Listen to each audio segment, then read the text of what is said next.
Vinyalo tudori koda mar Facebook Simfros Okinda. Awachako ni Doho mamalo yango ni ng'eto mosebed ka itimo ne osuru mar udi ni e tok chik. Jang'ad bura David Majanja bende ogolo chik mondo chung ng'eto mar omenda go mane ochak choki.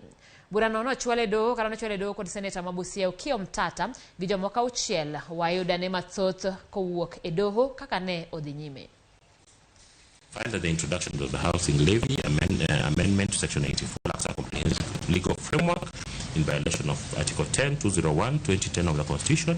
That levy against persons in formal employment to the exclusion of other non-formal income earners without justification is discriminatory and irrational and arbitrarily and in violation of Section Articles 27, 201, B1 of the Constitution.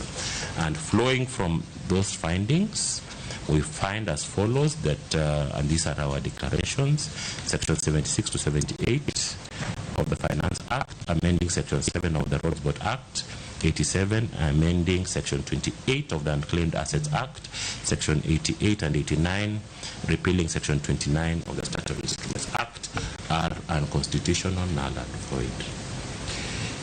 That Section 84 of the Finance Act violates Article 10, 2BC, 27 and 201 of the Constitution and is therefore null and void.